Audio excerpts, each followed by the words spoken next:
Welcome back to Bills and Business. I'm Laura Carr, co-founder of USLege, where we make government more efficient with technology.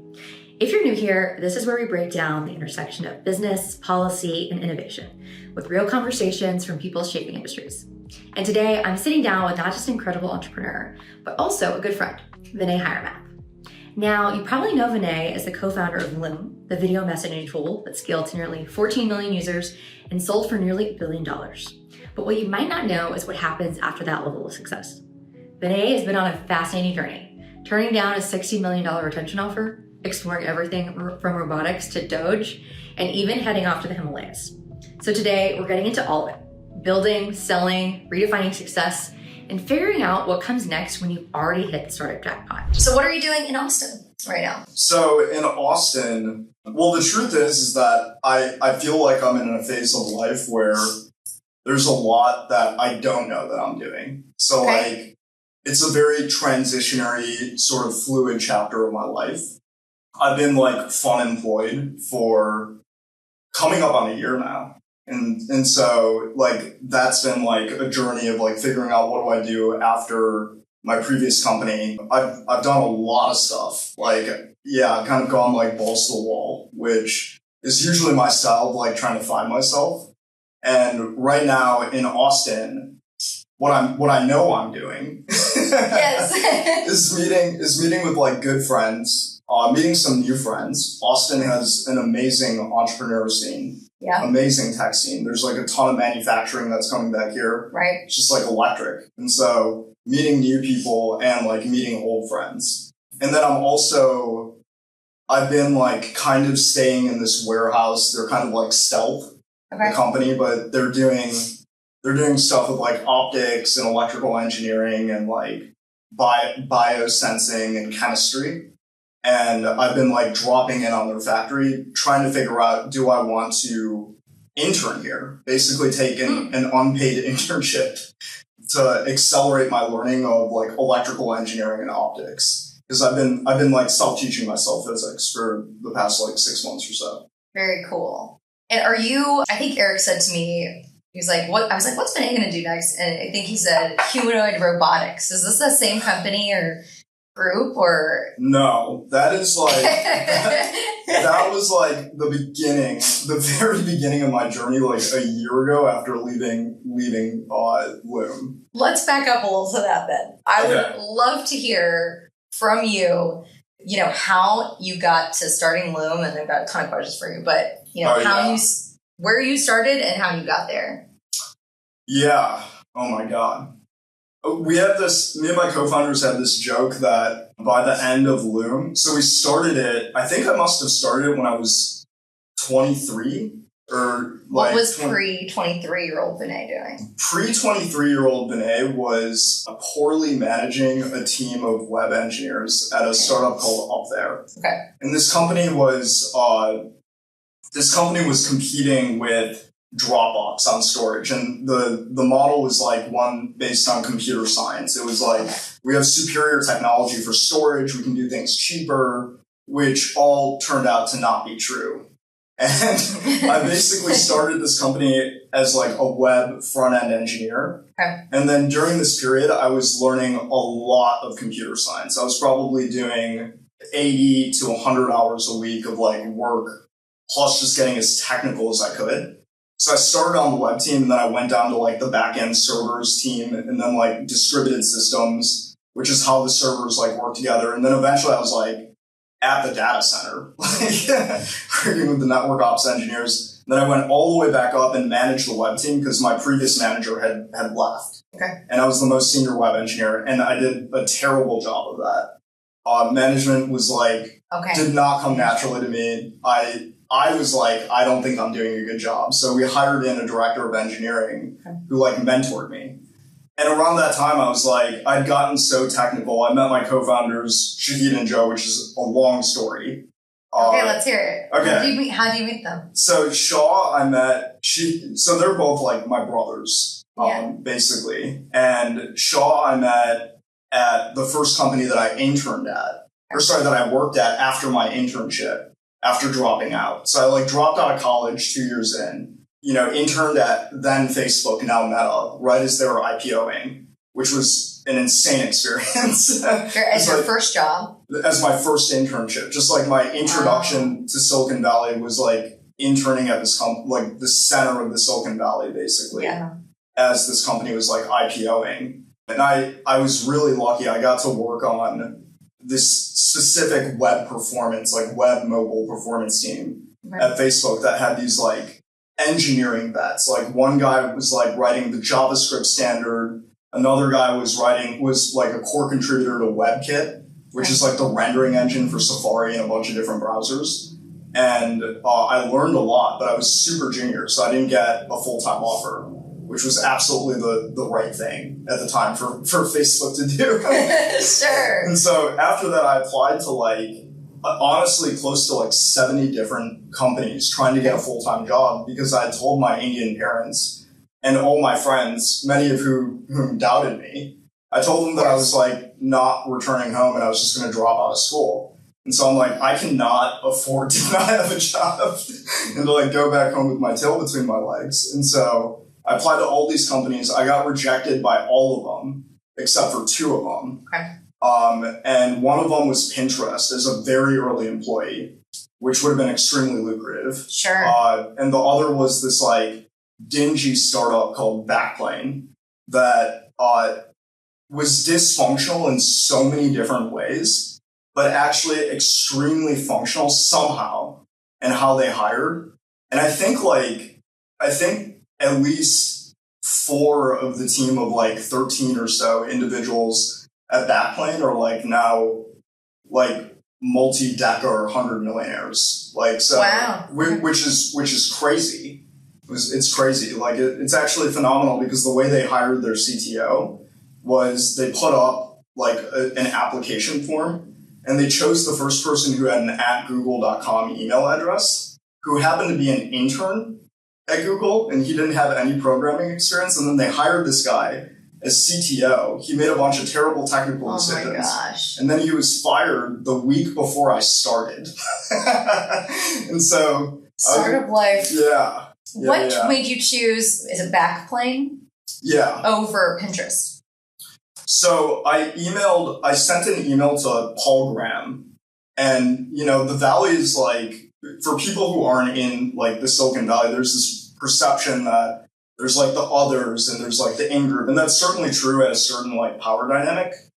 But actually people in the Silicon Valley are like very reachable. They're very reachable and they're very open usually to replying to people who reach out to them. So I reached out to Paul Graham and I was like, okay, I don't know if he's going to respond, but I like asked him, what should I do? Like Pinterest is this company where like I feel like the business is going to do better, but the people are kind of really hipster. And I just like come from being like a dropout 20-year-old who hung out with like frat kids, and I was like, I don't know if I feel like super integrated into this culture. And there's this other startup, Backplane, that I really don't know about the business model, but the people are awesome. Like they're super fun to hang out with. They're like bunk beds in the office. It was like way scrappier. And he basically told me to go wherever I felt like I would learn more. And he was like, you should absolutely maximize for learning. He's like, if you feel more comfortable with one group versus another, you will learn there faster.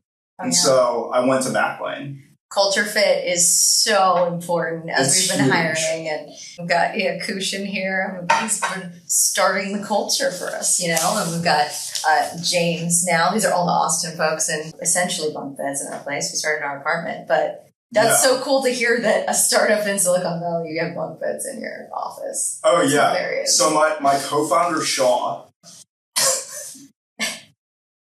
the story's so ridiculous. My co-founder, Shaw,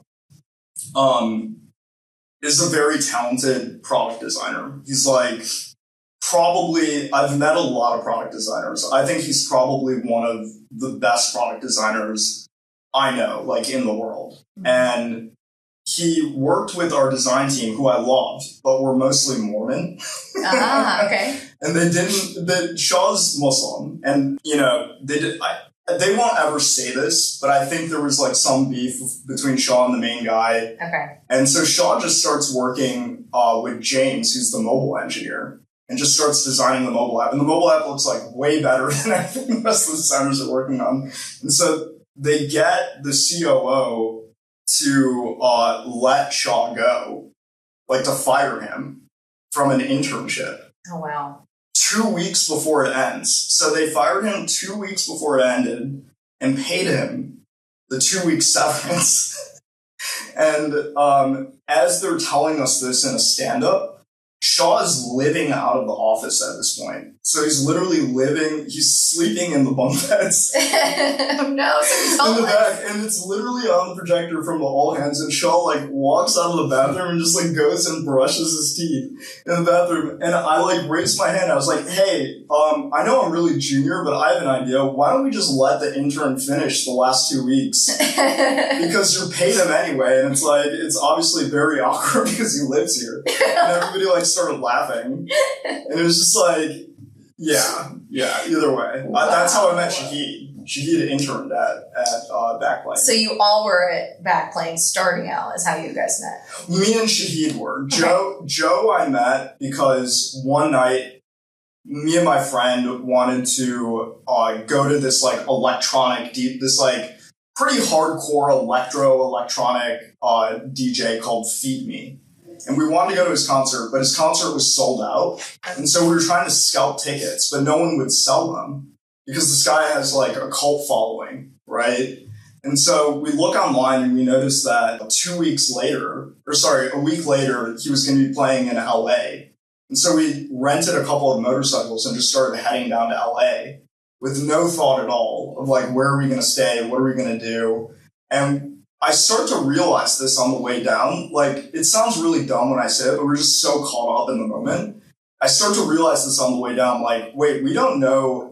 Do you know anybody down in LA? And he's like, no. I was like, I don't either. And so I called the only guy who I've never hung out with since college. This is like a couple years after college. I haven't seen this guy in a while. This guy, Adam Carney, who is one of my great friends. But he was like in the entrepreneurship group at U of I. I kind of looked up to him because, you know, he was always with like really cute girls. And I was like, okay, this guy seems like cool, charismatic. And I hit him up and I was like, yo, I don't know anybody in LA. It's totally cool if I can't, but I'm on a motorcycle. So I'm either sleeping outside or me and my friend are sleeping on your couch. And he's like, come through. And nice. his roommate was Joe, who's my other co-founder. Yeah, so I met Joe that night. It was meant to be. It was meant to be.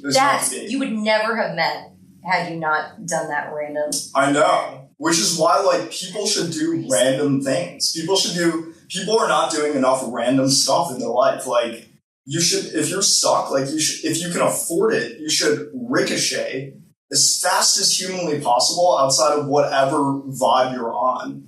Yeah. And not enough people do that. They're, like, scared to, like, blow up their life even for a little bit. And it's like, but if you don't like your life and it's not great, like, maybe blow it up.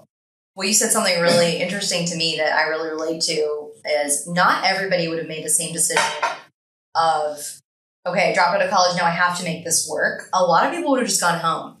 And I know this because so many people are not taking the leap. So I commend you in that.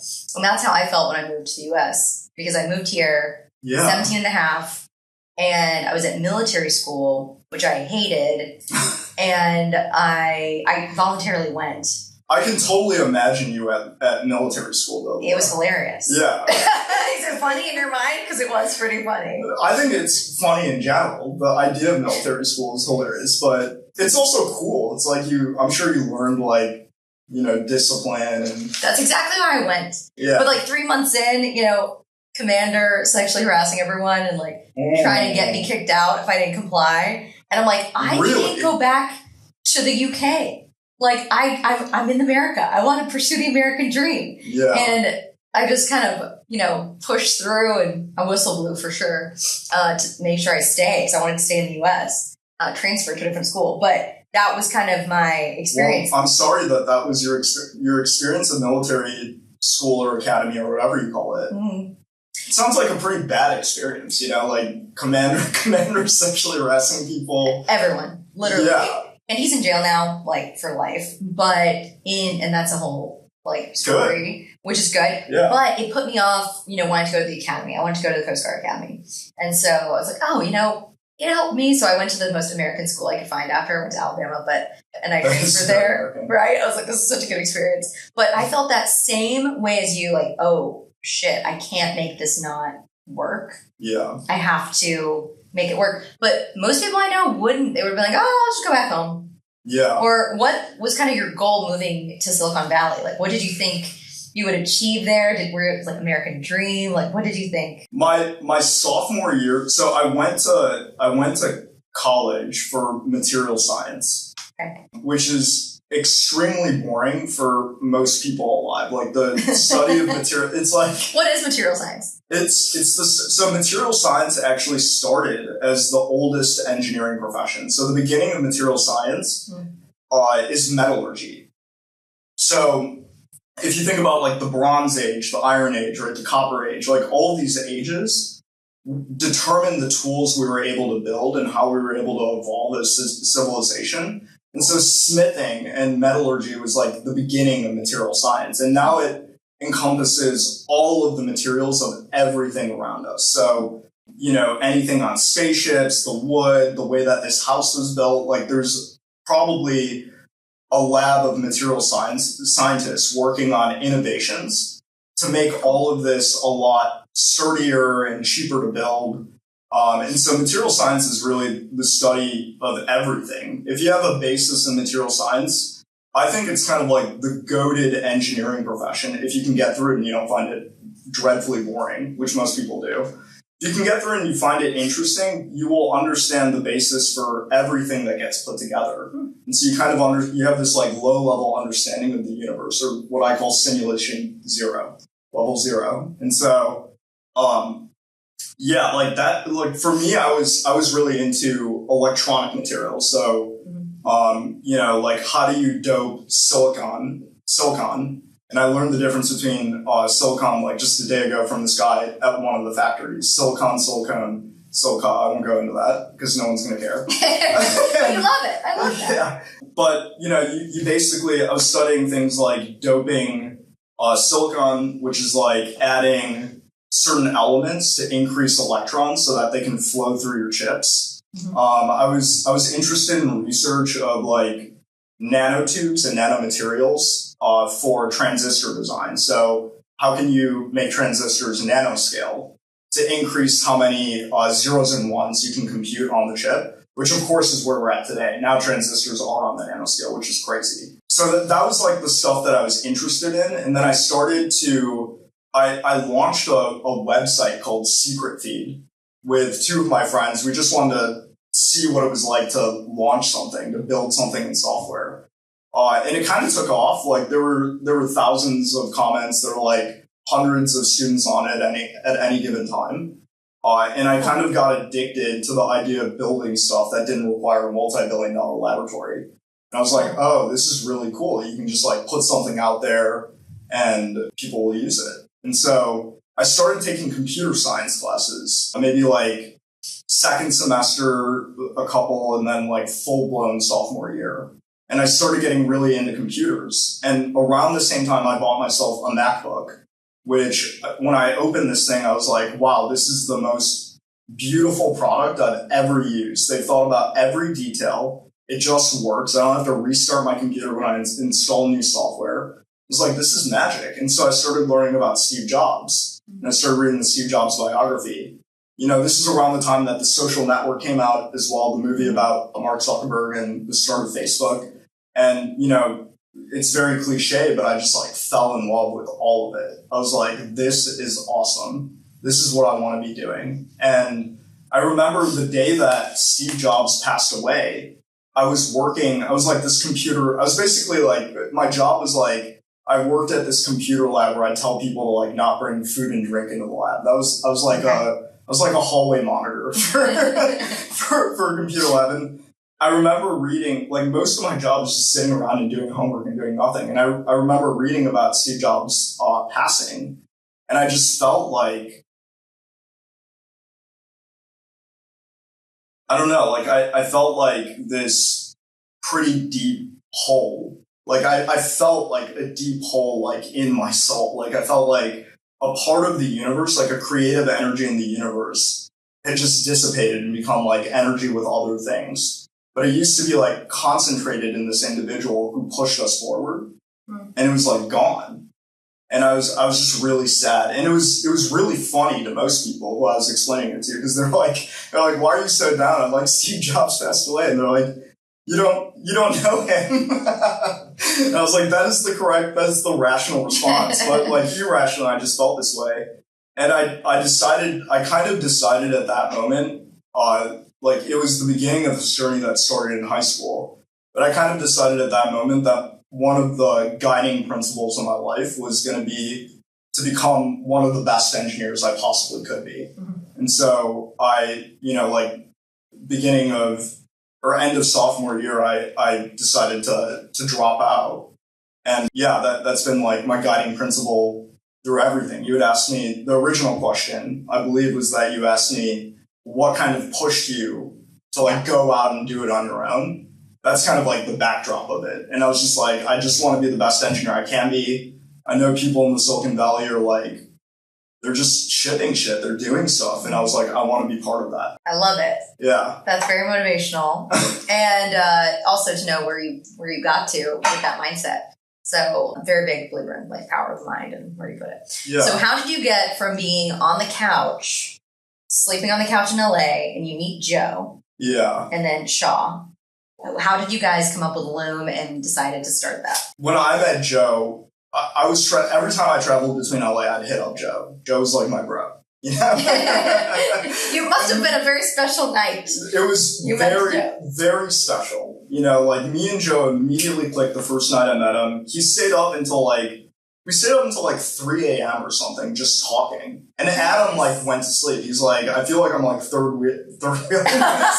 You're like, and it was just like, yeah, I mean, like, at one point, so I've been hanging out with Joe maybe like a few times a year. And at one point, after my internship with Backplane, me and Shahid moved in. We actually started like a YouTube channel and we did a bunch of other things. But me and Shahid had become like brothers as well, And Shaw, at one point, interned as an associate at Upfront Ventures. Okay. He interned, or I think it was like, I forgot if it was like an intern or co-op. I forgot. But either way, he worked like with Mark Suster and all these like legendary VCs. He was gonna move down to LA. They were based out of LA.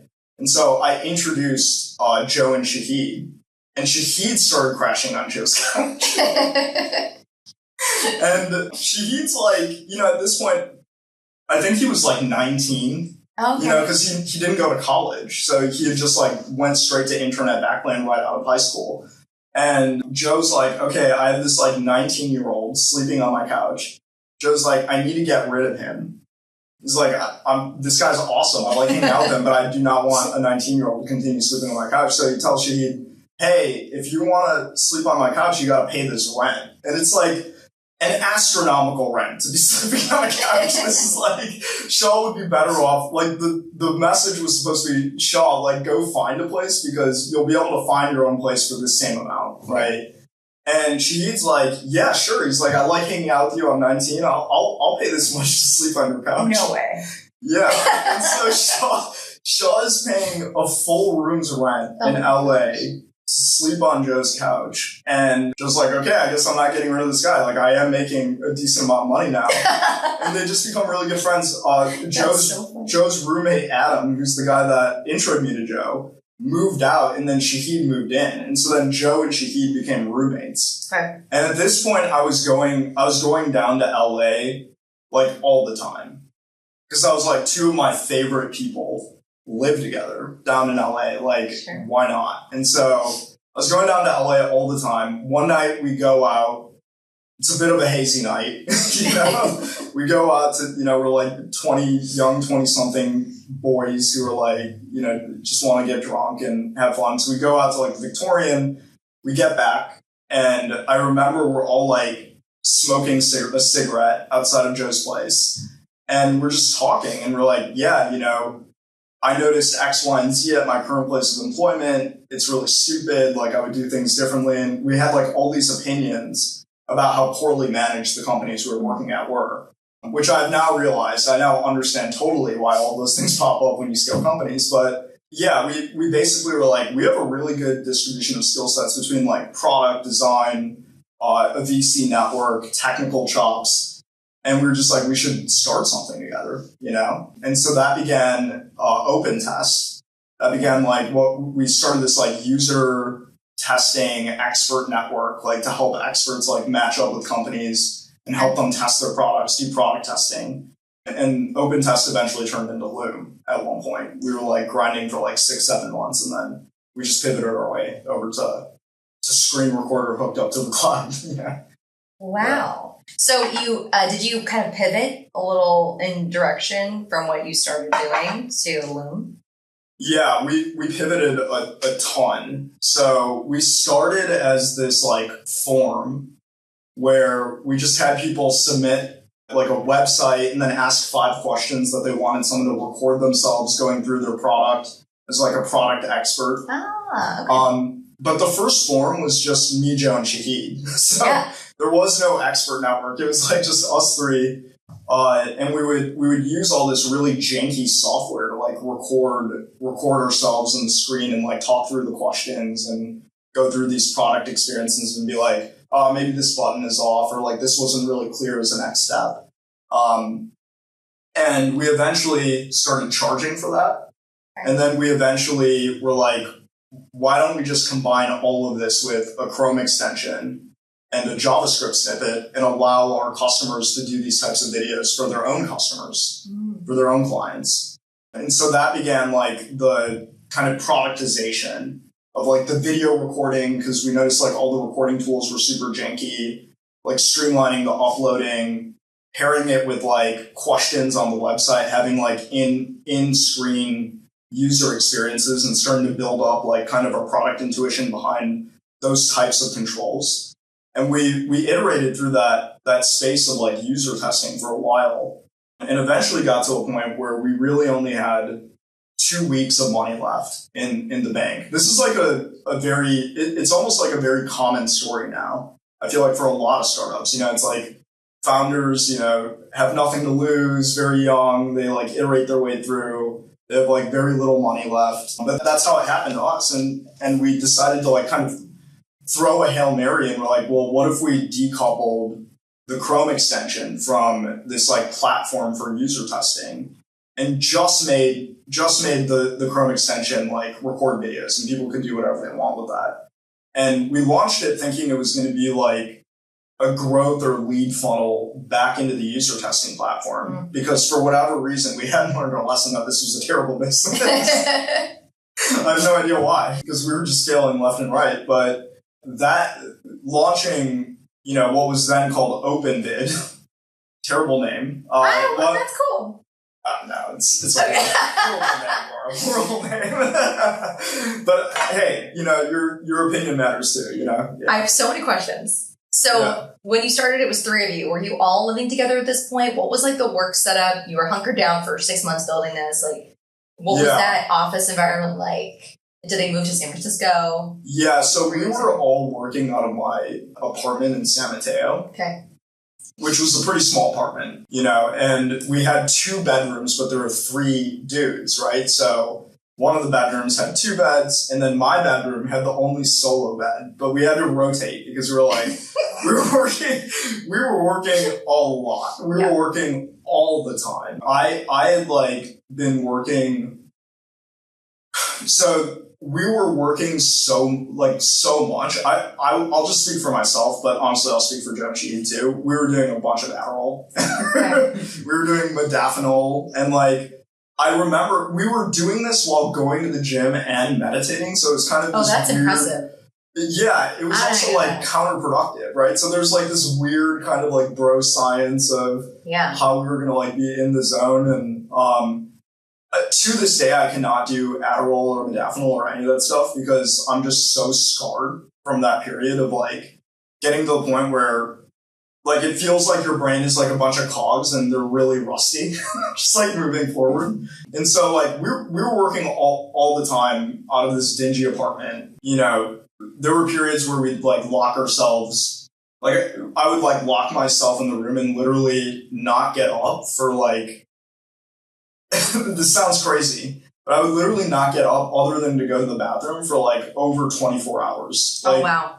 Yeah, like 36 hours sprints of just sitting down and like coding and being like, I need to get this perfect. I need to make sure all the performance is right.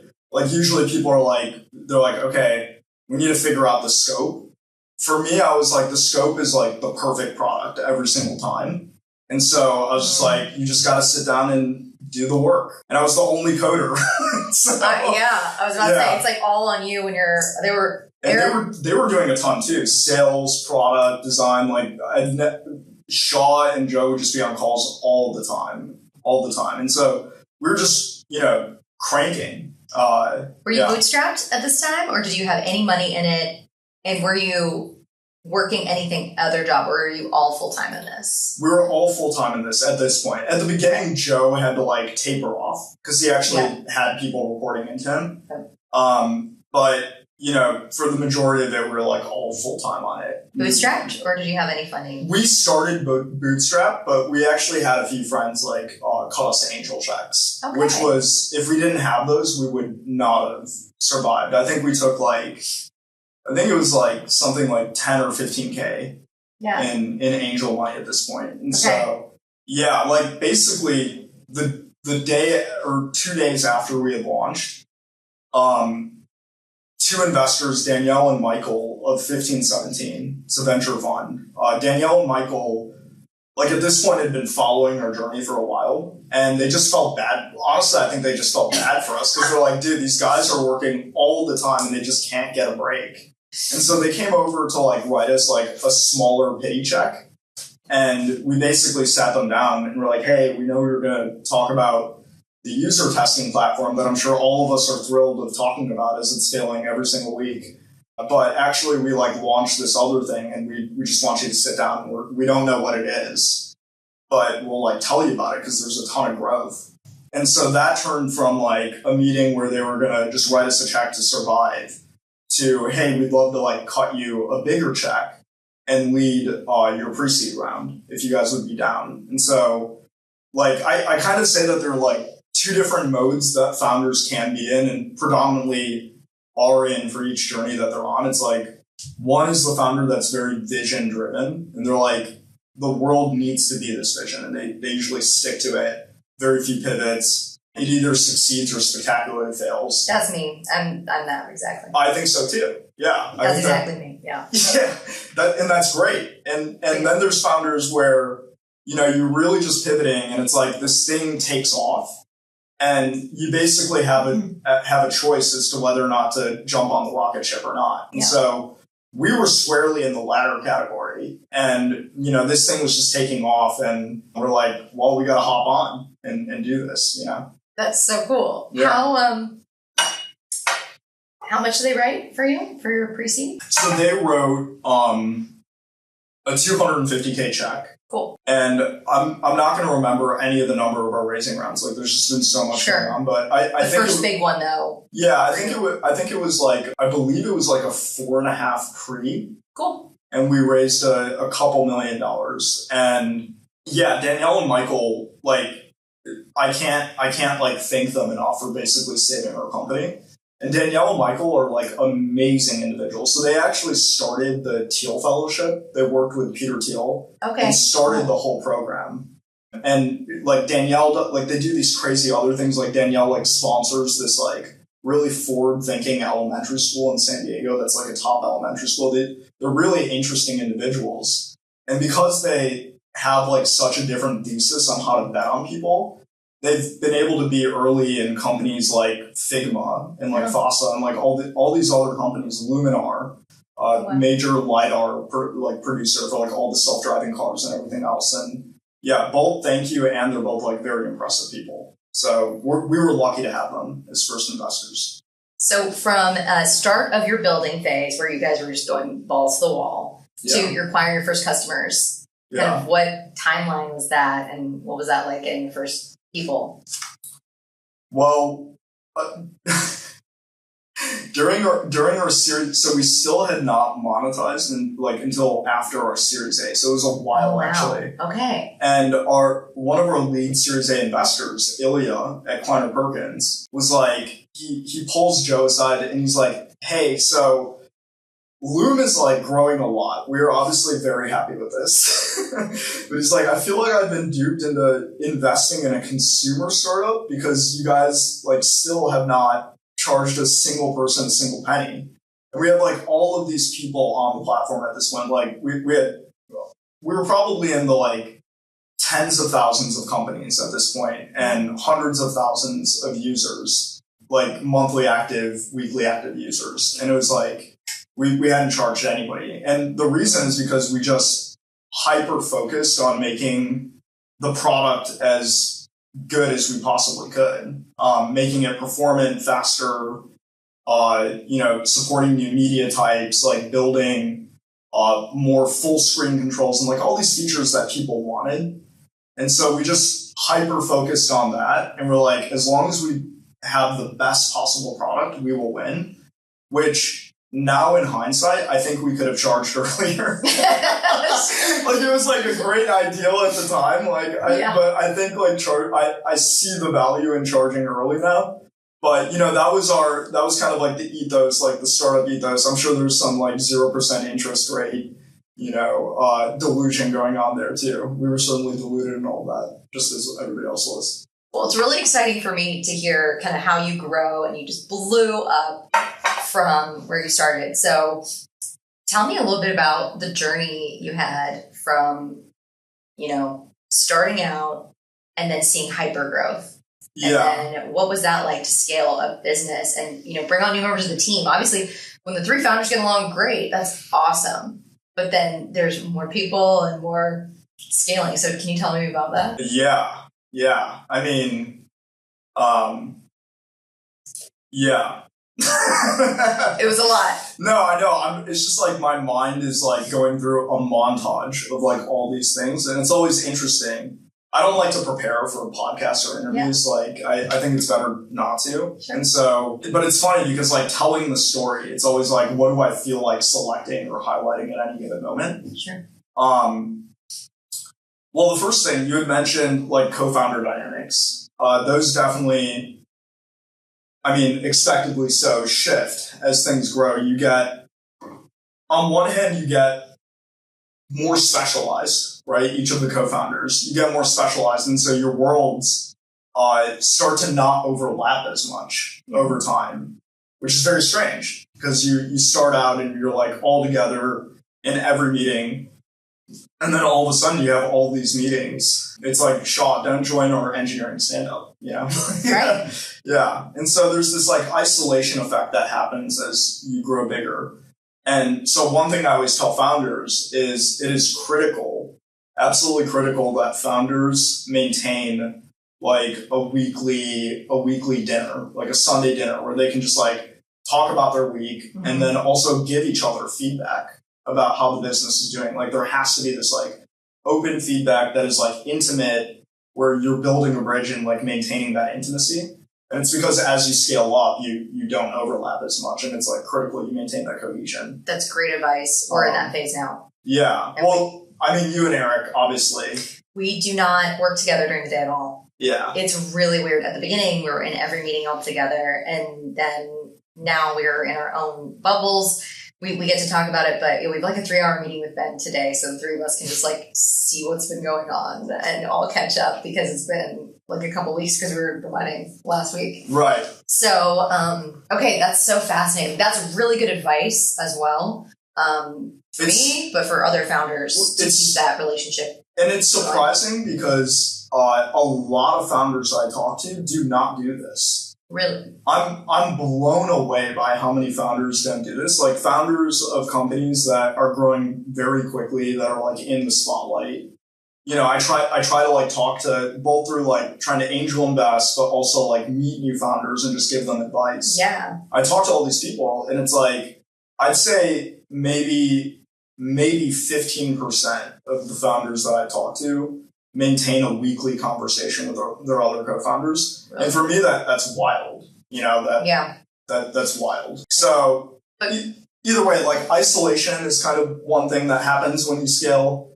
Also, like a founder has, like, they will always have like a very large gravitational field around culture. And the thing is that as a company grows, the growth rate of the company might be like this, but the growth rate of the individual might be under the growth rate of the company. Sure. And as a founder, especially, it is important that you maintain at that growth rate. And so, feedback, you start to get into like strategic disagreements. You start to get into disagreements about the culture and how it's evolving. And so there's all of these disagreements, and you have to learn how to like navigate that as the heat goes up. And it's also like, am I the right person for this role? You have to ask yourself that over and over again. Were you CTO at the time? At the time, I was CTO. Okay. No. At the time, early on, I was head of engineering. Okay. So I handled, both management, whatever else. Sure. And then I became CTO, where I hired in our VP of Eng to replace me on the management side, both so I could learn more about management, but also because I just viewed the technical roadmap as critical at that moment for Loom, and I had to choose. And then I was CTO, VP of People. So I took over like our people leader. So like over time, I learned a ton about management from the VP product, a ton about strategy. And I would like manage like special teams every now and then. And our people function needed a leader. Like we needed a new VP of People. And so I took it on for like 6 months and learned a ton about like HR, legal, facilities. And then I was CTO, but also like managing everybody. So our VP Eng left, and I took over that team and tried to shake up the team post a second round of layoffs that like left our entire company in like a zombie state. And so I played like multiple, but within all of this, I played like many, many different roles. I mean, you have to. Yeah.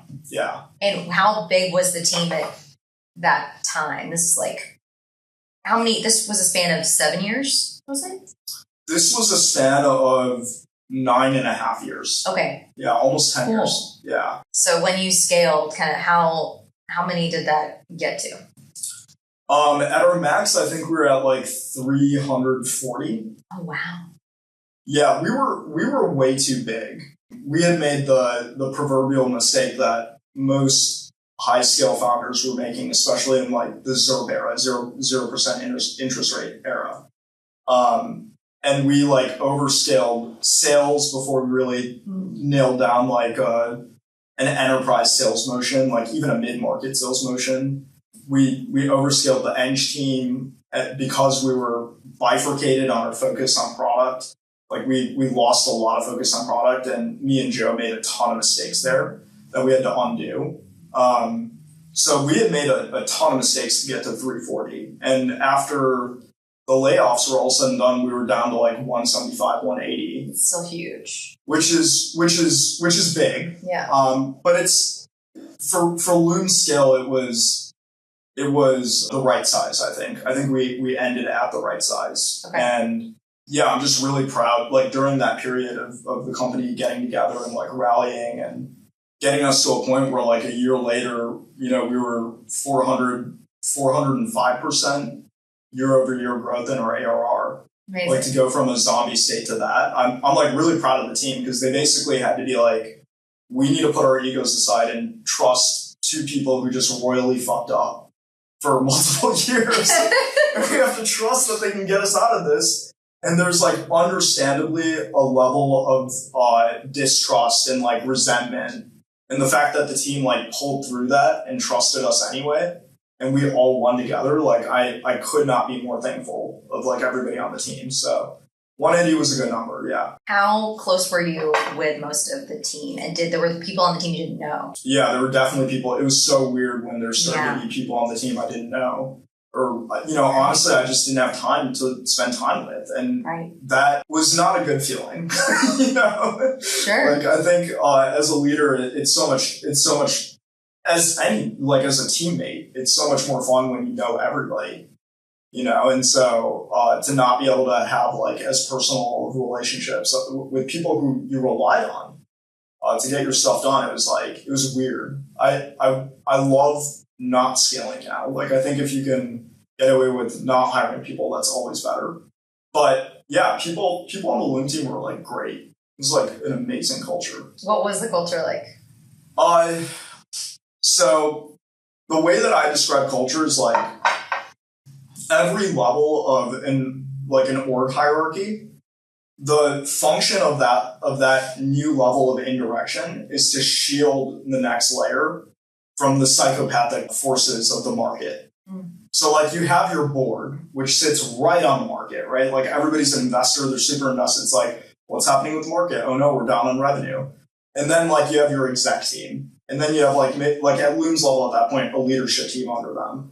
And then you have like line managers and ICs. And like each layer, like hopefully the IC who's like working on like designing a new feature, like it's not like ARR drastically falls and it's like, okay, it's your fault. Right. So as you go down, you specialize and you kind of shield yourself from this. And so, like I view culture as like actually not based on just values. I think it's like, what is the flavor of your leadership team? And then like everybody has a bunch of different values and they kind of like integrate that flavor into like a feel or a vibe. And so Loom, it's a vibe.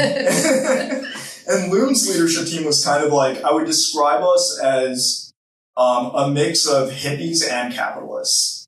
Cool. So if you just take that that flavor, that vibe, right, and you think of like a team of infrastructure engineers who are super maybe like more conservative, and they're like, we need to keep things up. Things need to always like be up. We can't go down. And then you think about like some of those value systems and then like incorporating it. It's like you would get like, I don't know, like a bunch of people who are like, when things go down, hey dude, it's fine. Like we need to calm down and relax because we need to solve the problem. But it's not like it's fine, like Navy SEAL, it's fine. Like a Navy SEAL, it's fine would be at like Bridgewater, like a hedge fund or something. Loom's was like a hippie, hippie capitalist. Hey, it's fine. And then you just like think about all these behaviors, and that's the best way to describe the Loom culture for me. Fun. Yeah. How did your lifestyle change over those years? You were all working like from this tiny apartment with 2 rooms.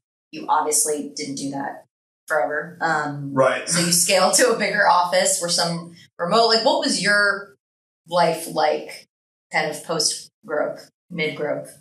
Yeah. I mean, the first thing I'd say is like, I know enough founders who have done this so differently. And so if anyone's like thinking of, how close do I want to stay with like a core team, you can really do whatever you want in life.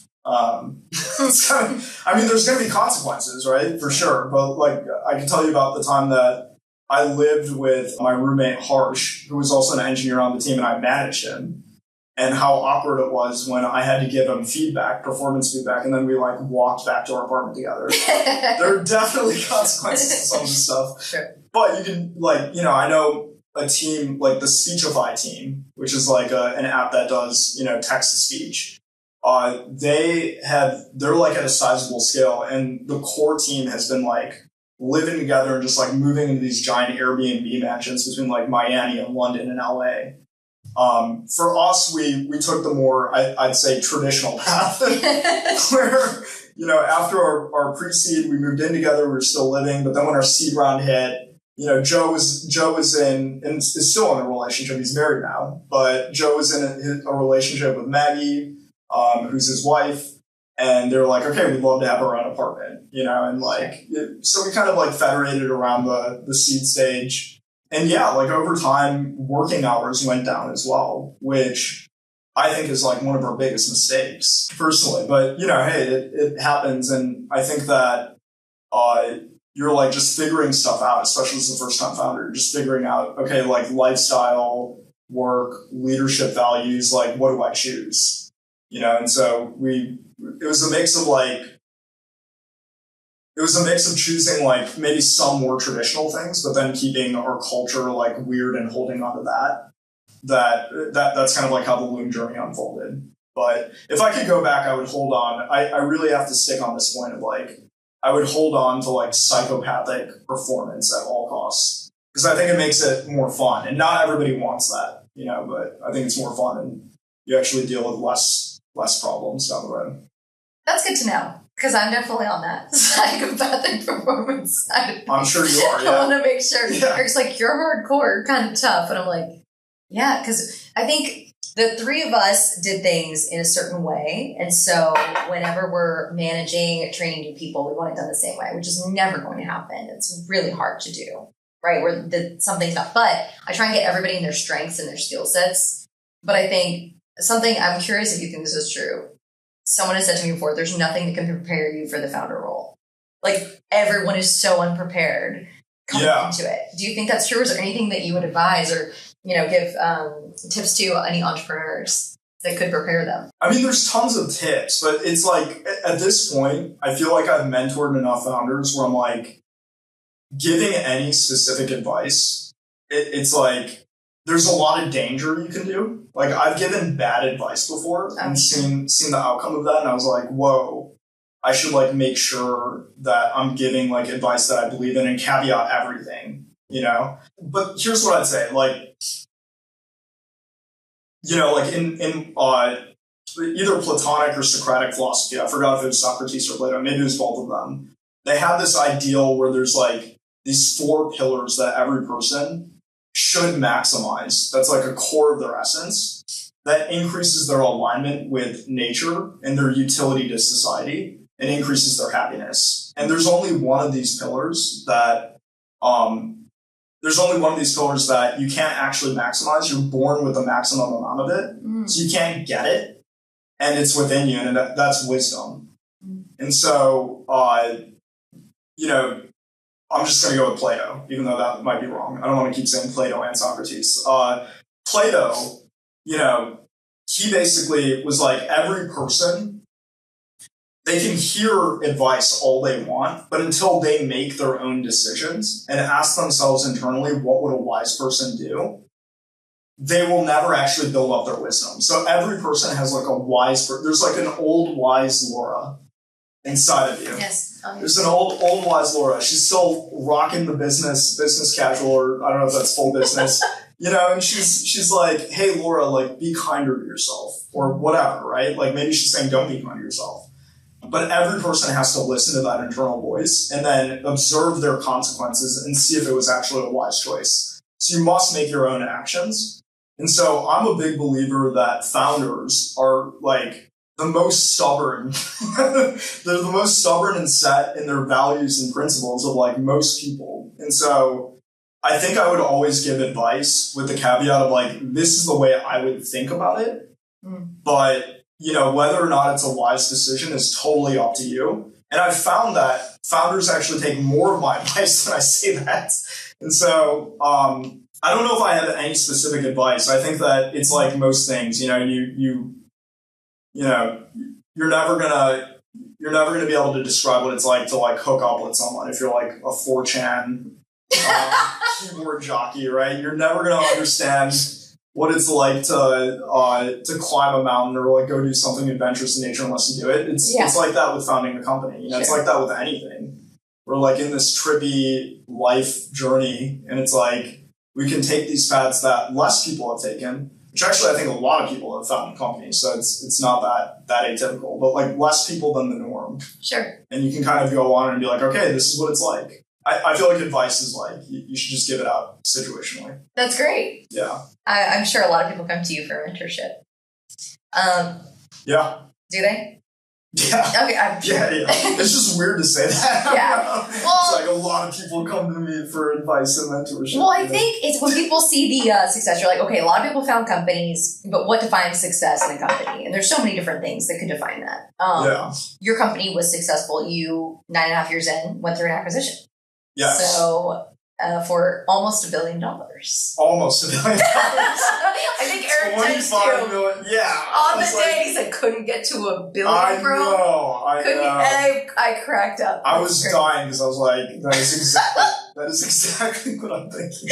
I'm super proud of you. Yeah. So what was that acquisition like going through that? Well, it was, so that the acquisition process itself was like thousands of questions. It's like I bet. thousands of questions, and you don't want to like disclose to your company that this is going on, right? Yeah. You don't want to disclose to your company that this is going on, so you're pulling in as few people as possible to answer all of these compliance questions and these like SEC questions and security questions. And so it was like a really intense month to 2 months where I was doing this entirely different job on top of everything else that I had to like maintain to make people real. Like I didn't want people to be like, what is going on with Vinay?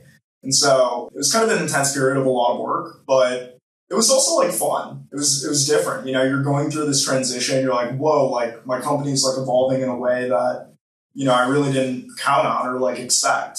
And the Atlassian team was like awesome. The M&A team they have there is great. They're not like trying to, you know, sneak in like poison terms or any of that stuff. It was like very fair, like even base terms before the negotiations. And so it was also fun. You know, it was actually great. Going through the acquisition itself, there's always a ton of pain because it's you know, at the time I think like 180, 200 person company getting absorbed into an 11,000 person like publicly traded company. Totally like many differences between the cultures. There's like similarities, core similarities, but many differences between the cultures as well on pacing and, you know, how much risk tolerance does each person have. And so there's a lot of pain too, you know. But yeah, like in the end, I think for me, like I'd gotten to a point where I really wanted to hold on. They really incentivized me to hold on. What did they want you to do with Atlassian when you got acquired? So I was just heading up the Loom engineering unit. But I was reporting into this woman, Tanya, who is awesome. I love Tanya. She's such a sweetheart. But Tanya like manages all of the like work management for all apps, so like Confluence and Loom and Bitbucket and like all this other stuff. And I basically, you know, what my job ended up becoming really, because I had an amazing like senior director below me who was like managing everybody. I was starting to scale out. And what my job really became was like a lot of conversations with their legal team on cross-training on user data, like whether or not we could do that for like AI models, to unlock AI models. And honestly, it was like a lot of politics. I was just like, I was struggling, like the culture, I understand why Atlassian needs to operate that way. I totally get that. I wouldn't operate it that way, but I also, hey, I'm not like Mike Cannon-Brooks and Scott. I didn't start, you know, $10 billion company that's like publicly traded. So it's like, I'm sure there's a lot of wisdom there on how to actually do it, but I wasn't really finding like joy in like working anymore. I was just like, you know, this is not for me. This is like not really a culture I'd want to be a part of. I'd want to be a part of a culture that's like way more disruptive and fast moving, which they genuinely cannot do for compliance reasons in many areas of that Atlassian suite. And I basically like went to the redwoods for a week and just unplugged and was like, I'm going to think about this problem. And within 5 minutes of like being on this redwood trail, I stared at like the trees and they whispered to me and they're like, Vinay, you are an idiot. You're a complete idiot. You have like all the money you could possibly want. And so you can do whatever you want with your life. And you're seriously wondering about like, you know, whether or not incremental dollars if it is going to like change your life and make you happier when it's so clear that you're already unhappy. And so I was like, what is the point of like having a bunch of money if you don't exercise freedom on your time? And I just like made the decision at that point. Like that was in March, and talked to Joe and then rolled off in May. How much did you leave on the table? I'm not going to say. It was a lot of money. Yeah. Yeah. Well, good for you for doing what was best. Actually, I will say, because I think I said it in my blog post anyway. I did. Yeah. I left basically like 60 million. Yeah. That's a bold move, but good for your own happiness. I mean, that's awesome. Yeah. I mean, going back to like that whole thing about, you know, shaking up your life, like, I really mean it. Like, I think people should do it. It's like you find out a lot about yourself when you follow your heart, even though logically it doesn't make sense. Wild ride. Yeah. An amazing ride.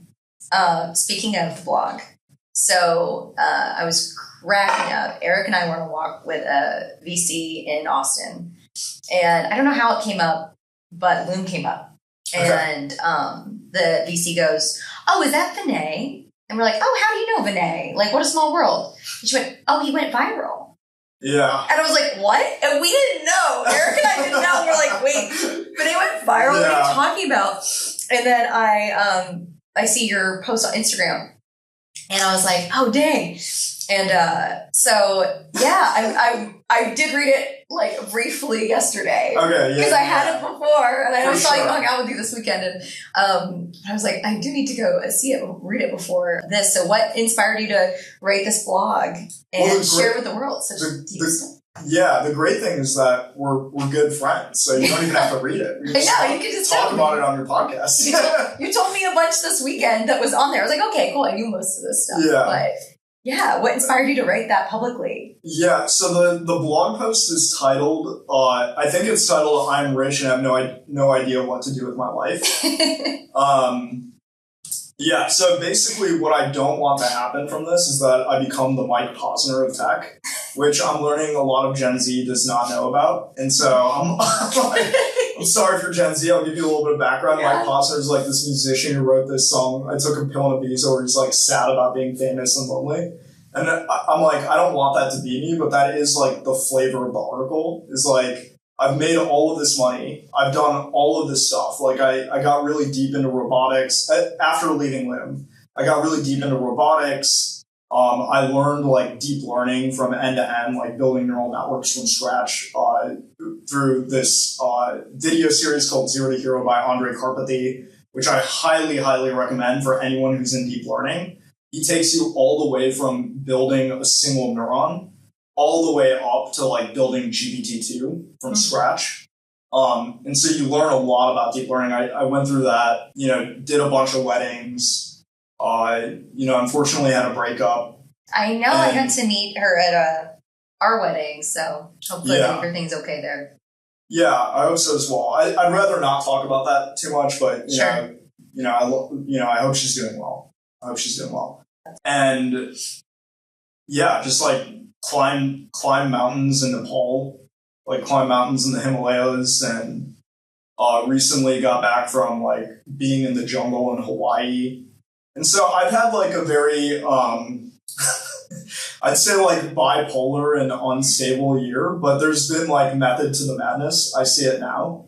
Just a lot of extremes to kind of figure myself out, figure out who I am after, attaching my identity to a company for over a decade, just trying to find like inner Vinay again, which I feel I found at this point, which is like actually great. Yeah. I was going to ask you that. That's amazing.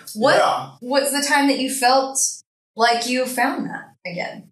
It's been kind of like a slow roll, but recently I was on the Big Island in Hawaii, and my first week on the island, I was hanging out with like a good group of friends. I was a lot more social. We were like more in the Kona area with like urban area. And then after that week, after all my friends left because they have jobs and I'm unemployed, I was like, I'm gonna stay here and go to the jungle and just like unplug from society and just learn physics and read. And so I found this Airbnb in this area called Waipio Valley. I didn't see any other Airbnbs that were like deep in the jungle, which I felt was kind of weird at the time, but I didn't really look too much into it. I just booked it. And as I'm driving towards the valley, the Airbnb host is like, "Hey, by the way, you have to park outside of the valley because they don't let non-natives drive into the valley. So I have to shuttle you in. Oh, I was gonna say, how far do you have to walk? Okay. I mean, yeah, it was like we were driving like up rivers. Like it was weird. We were like going in the valley, and he'd take like a left. I'd be like, we're like driving on a river, you know? So it's like, it's really, really out there. The cottage ran off of like a solar cell, but if it went out, I had to run like a diesel generator like along. Oh, wow. And, yeah, I get there and I'm like, okay, I should probably figure out where I am, you know? And so I look up Waipio Valley. Waipio Valley is also known as the Valley of the Kings because a ton of like Hawaiian, like a bunch of different Hawaiian royal lineages ruled Hawaii from that valley. And there's these like ceremonial burial grounds with like princes and princesses and queens and kings. And so it's a super sacred place, you know, and like, I'm just reading about all this and I'm starting to feel really guilty because I'm like, I feel like I'm intruding, you know, in a place that I really shouldn't be and that the natives don't want me at. And I could kind of understand why. I was like, okay, this seems like a really sacred place. It's super beautiful. It's like one of the most... But you had an Airbnb.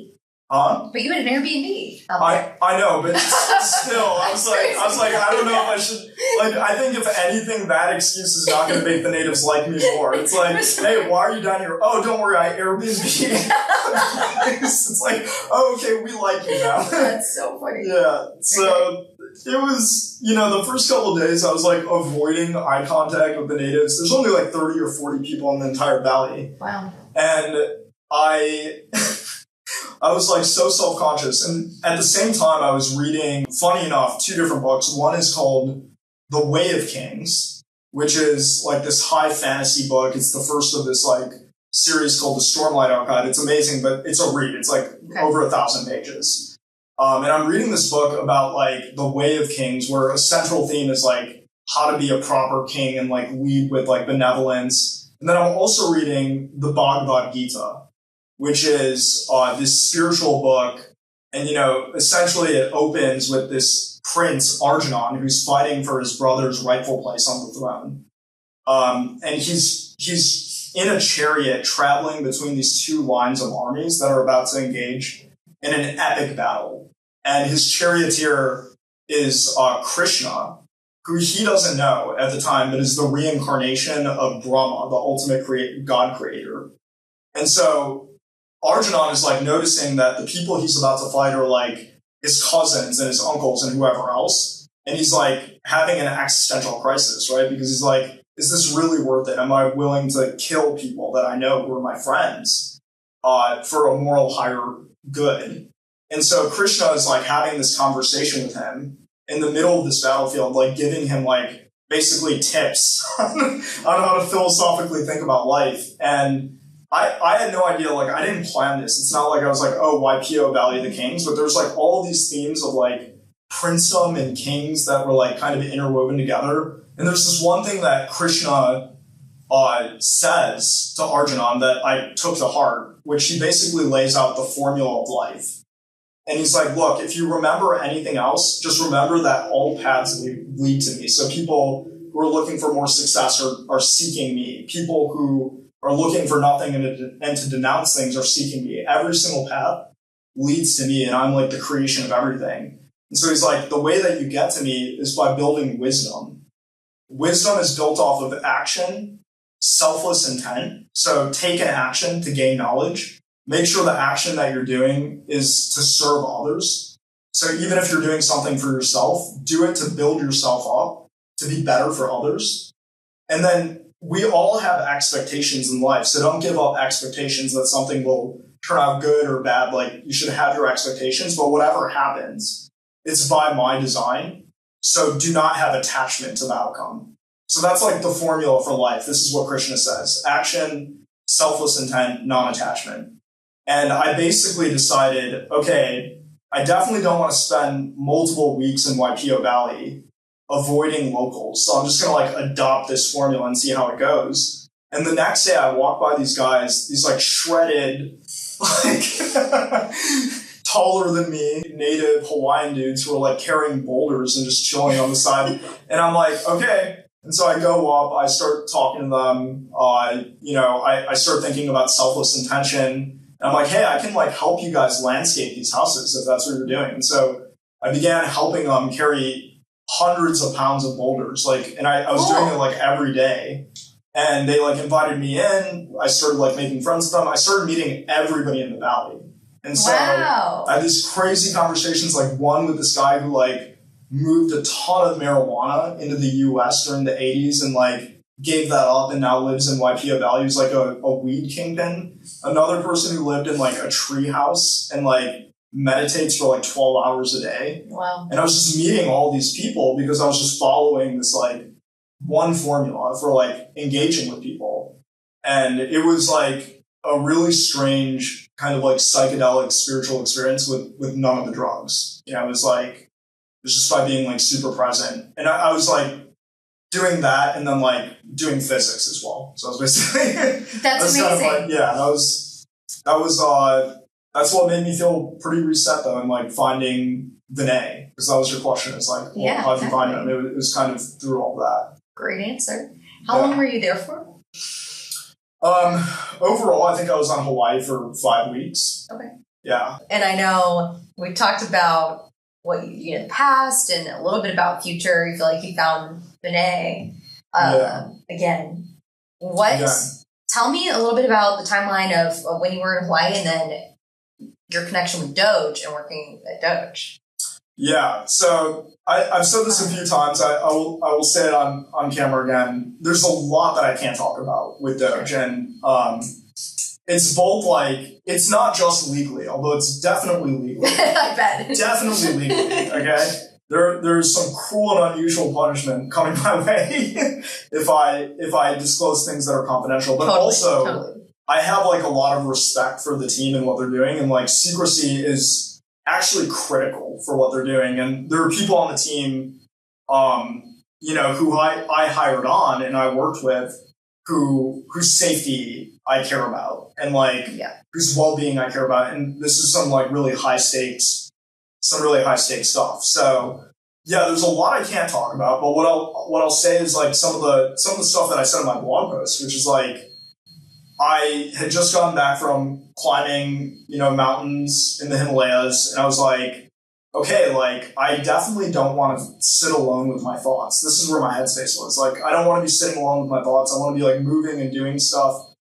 And so my friends in a text group that I'm a part of called SFUGs, which are basically people from SF who have fled as refugees to New York. That's funny. One of the guys texted the group and was like, Vinay, you should absolutely apply to be part of Doge. And I thought about it and I was like, that actually sounds super epic. Like, we have a huge deficit problem. This is obviously an important problem we must solve for our country. Like, this is the thing, is like, it's crazy to me that there's as much partisanship about Doge as there is. Like, I think there's a lot of bipartisan support, but it's surprising to me that there is so much partisanship, because this should be something that is like important to everybody. Which is that like, if we keep spending at the rate that we're spending at, we will default on our debt. Right. And the strength of the U.S. economy, but also geopolitical position, is basically anchored on the fact that we are the reserve currency of the world, and that we have economic and military supremacy. So if we start losing out on our economic supremacy, we also will start losing out on our military supremacy, which will lead to a ton of violence. So it's the people who are working on Doge are working on literally the most important thing you could be working on as an American citizen right now. And it's crazy to me that people want this to stop, because it's like, where do you think this graph is going over time of our spending? Do you think it just got politicized by Elon Musk and maybe people who don't support him, and then his views in connection with President Trump? Because that's where I see it. Like, I think most people, we talk about Doge all the time on this podcast. I think most people are really excited about it.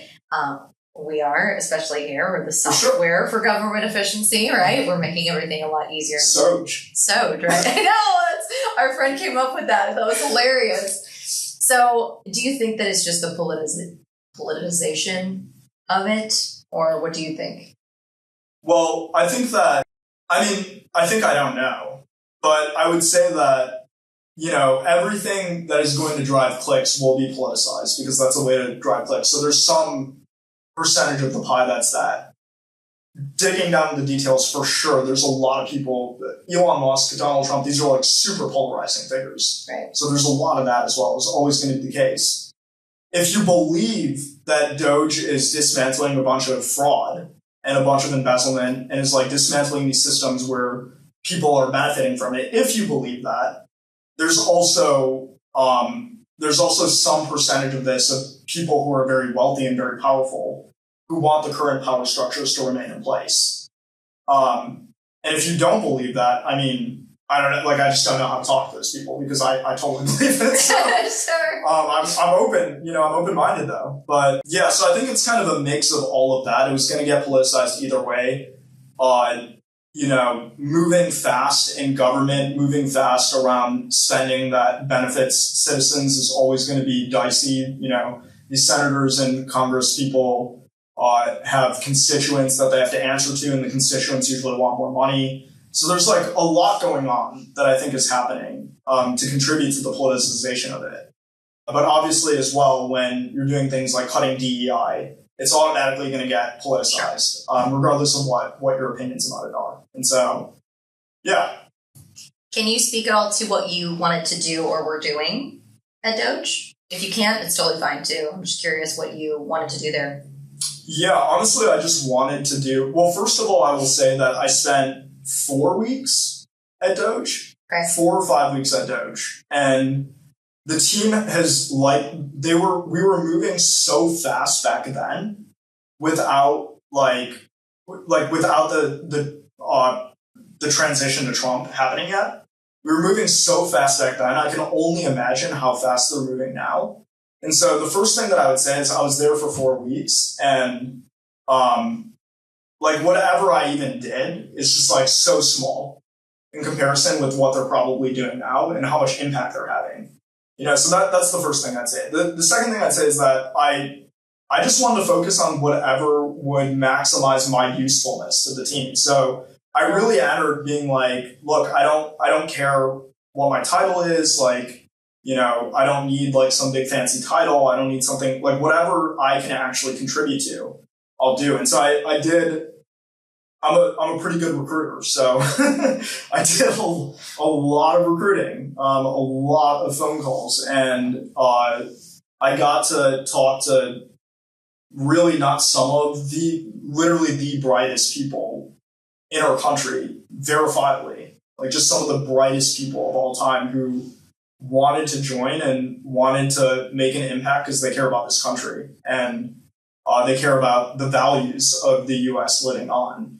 And so it was awesome. It was awesome. We hired some of those people, and I did some other work that I can't talk about, but that's the thing I can't talk about. Yeah. Why 4 weeks? Why did you leave?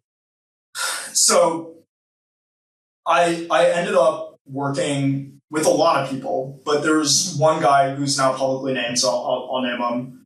This guy, Steve Davis, who is the CEO of Boring Company and helped Elon with the Twitter takeover. It's very close to Elon. This guy runs at 1,000,000 miles an hour. There's this one anecdote I have where,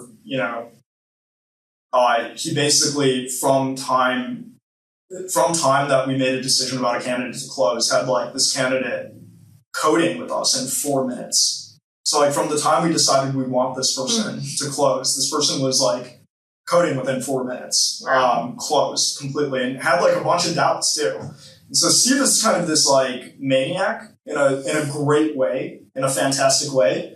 And I learned a lot from Steve and a lot of people on the team. But the one thing I think I really learned at that moment was I'm watching this guy just move at 1,000,000 miles an hour as urgently as possible. I see that the formula is very simple. It's what is the most important thing I can be doing right now? And then just immediately direct all of your resources to that one thing. And so I just asked myself that question. I was what is the most important thing I should be working on right now?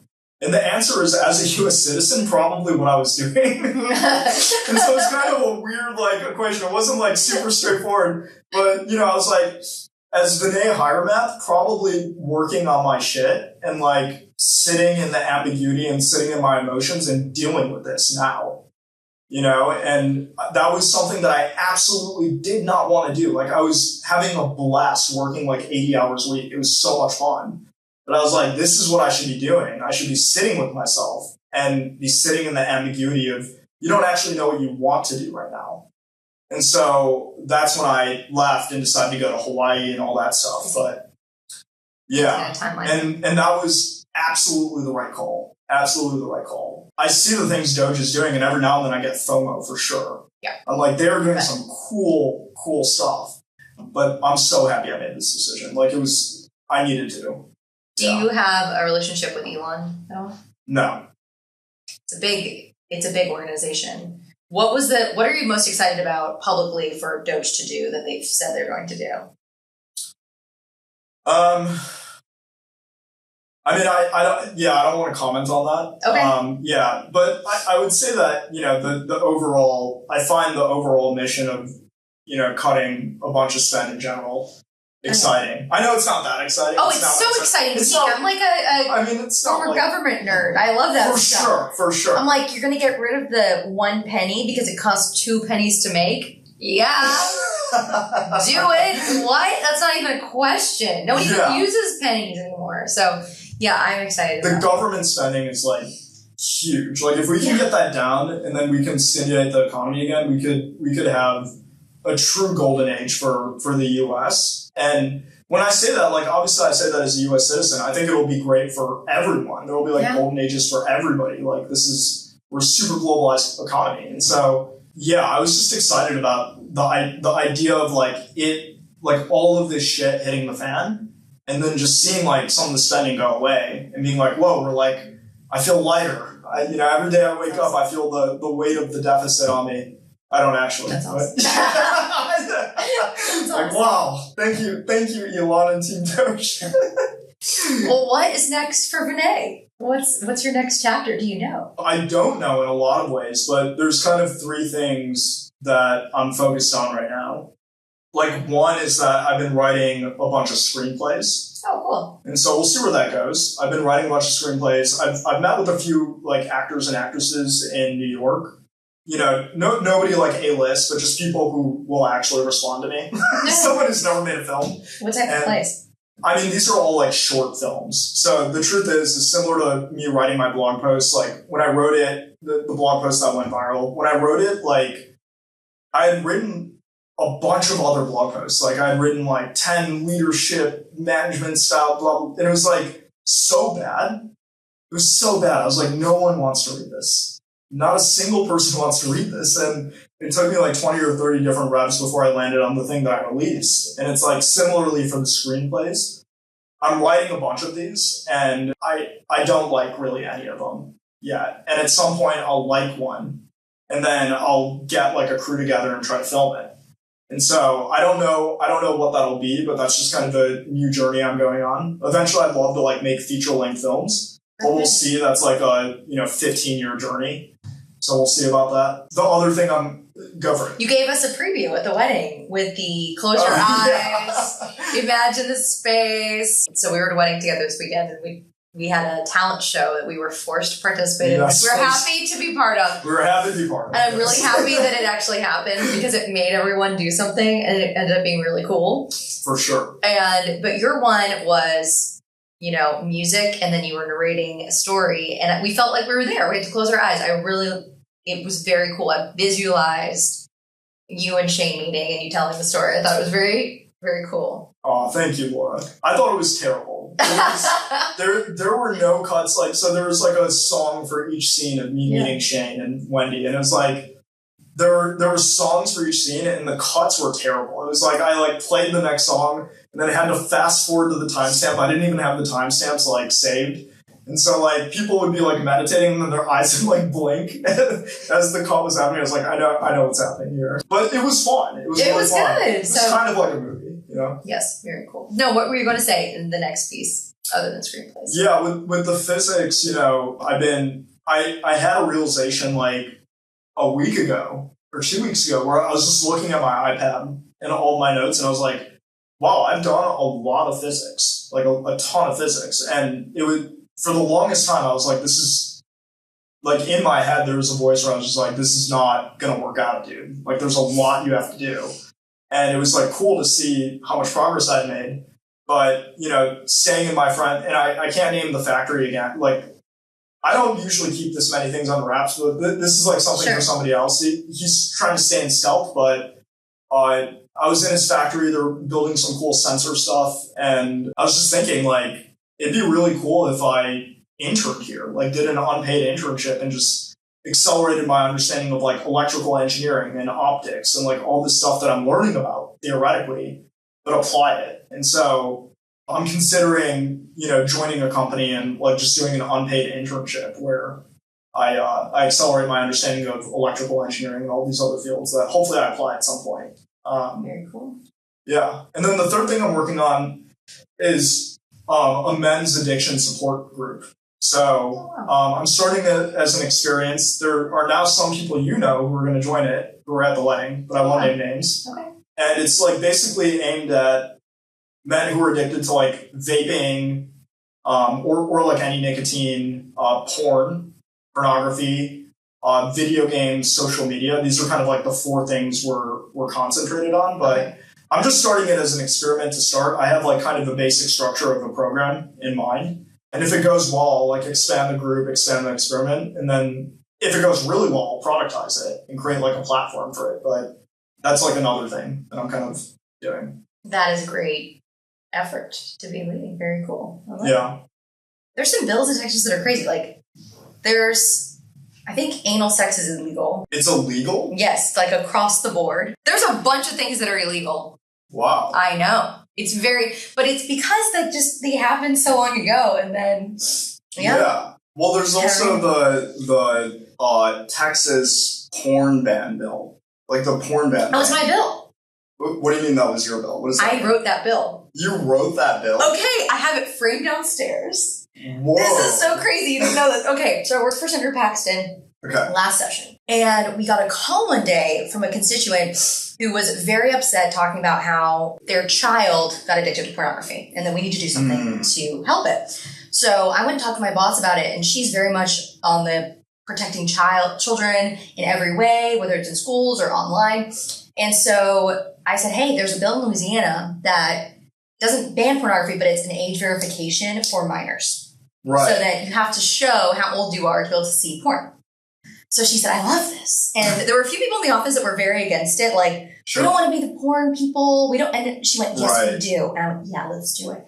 And so we changed it up. We've used it, Louisiana legislation as model legislation. But then I started doing all this research. And so I ended up having this coalition of like 20 parents who had the most tragic stories of all time. So from a woman she was from a very like upper middle class area in Houston. And she said, you know, doesn't matter what zip code you're in, what private school you send your kids to, they have these phones in their pockets. My 8-year-old daughter got addicted to pornography and trafficked.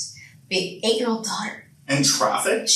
Because it's not just pornography. It's not, they always say, there was an article, it was like, not your daddy's Playboy. Because the pornography today is not the same as like a pinup image. For sure, yeah. But there's also chat rooms and all these things, and it's like a gateway to all these things for kids. And some of them were stumbling across this completely innocently, maybe through social media or clicking on an accidental link. So after reading all this, I was like, this is so bad for the children's brains. It's not good for adults' brains, but if you're over 18, do whatever you want. It's not good for anyone's brains. I think people who are over 18 should strongly consider not watching pornography. Okay, and I agree with that after doing all the research too. For sure. Because a lot of it was... it damages your brain because it's a supernatural stimulus that you could never find in nature. Sure. Even if you're at an orgy, you still cannot, the stimulus you get from that is still different from pornography. Pornography, you can see 100 different women, speed things up, or men, whatever. It is so unnatural that it does things to your brain and ruins your dopamine and all that. So for kids, it's even worse because their brains aren't developed yet. So my bill was partially the Louisiana legislation, but we added in, the porn sites had to have a hotline, a help line for anyone addicted. and a health warning. So I required Health and Human Services to have a health warning of like the 4 or 5 different bullet points that I had researched, which were, just warning somebody about what it does to your brain. Yeah. Because some people might not have known that.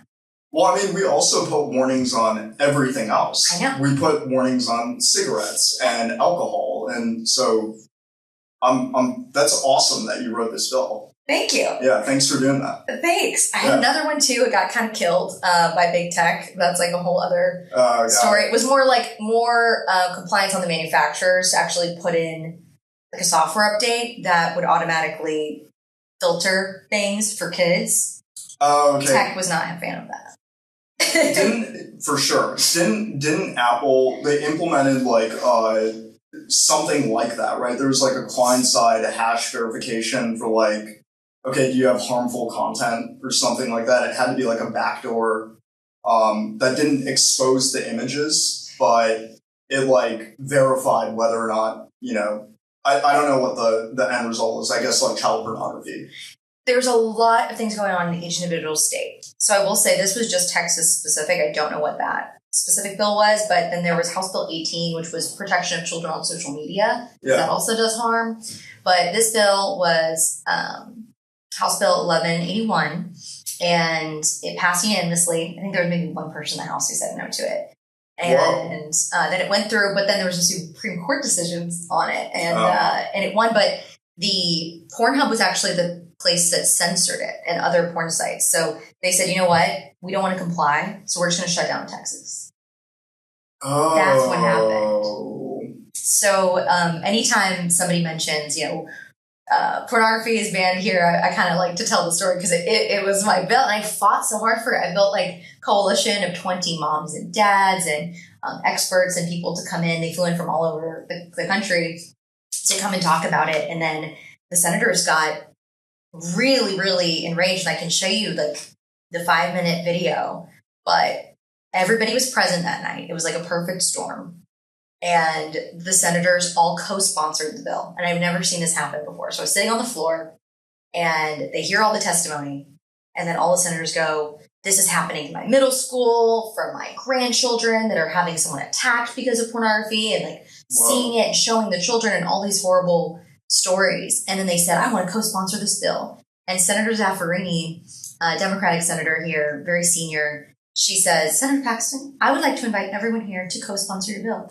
And each senator came up to me and dropped a card on my desk to co-sponsor it.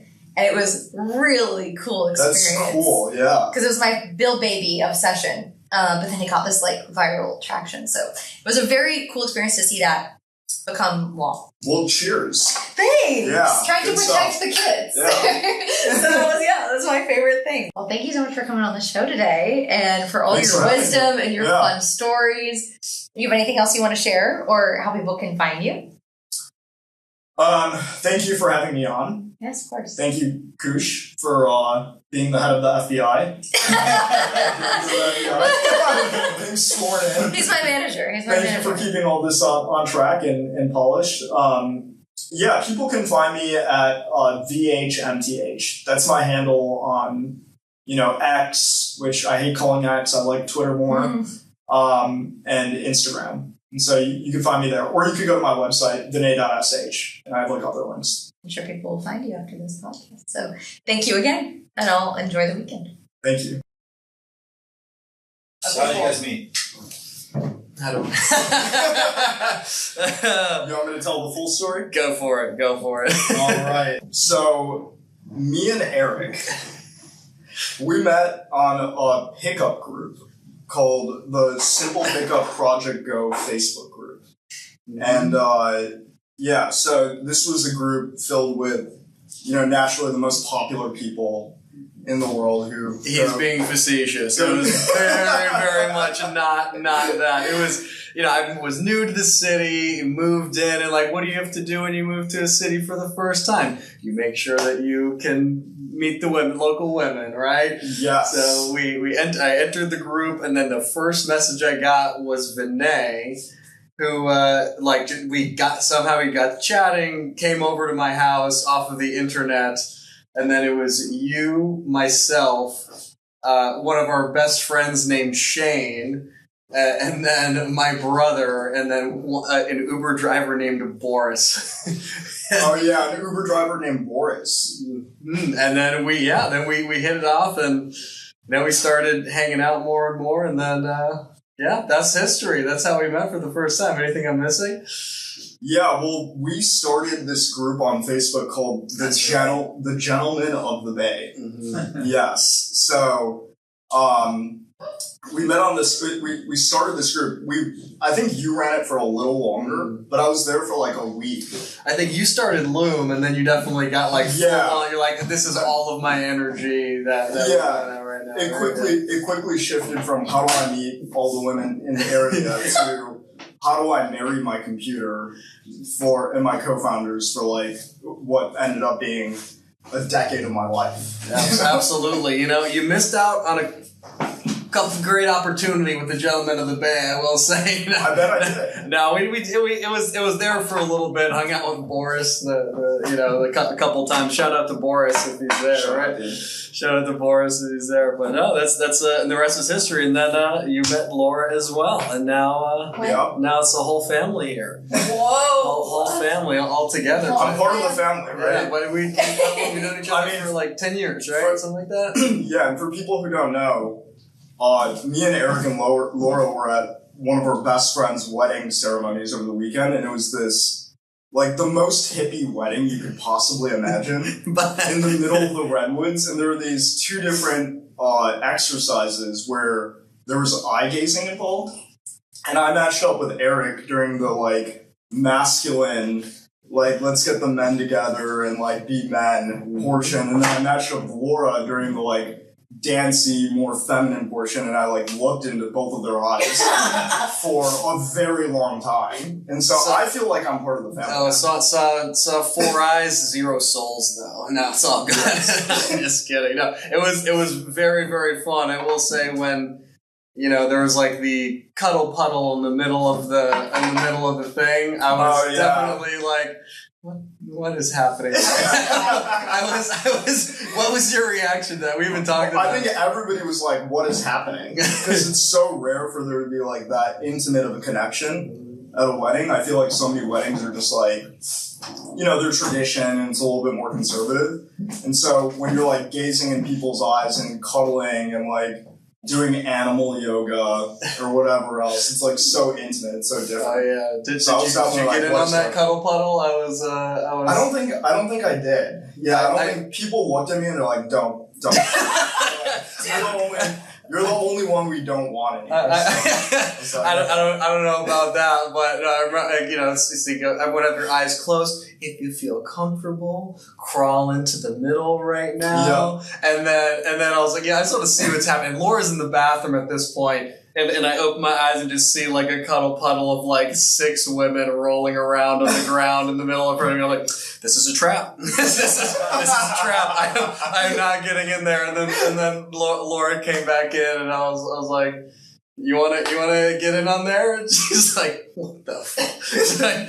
I'm good. Love you, Shane and Wendy. All good. Hey, this isn't my podcast, but so let y'all go. Thanks for coming, man. Really appreciate it, bro. I'll see you after this, and I'll see you tomorrow as well. For sure.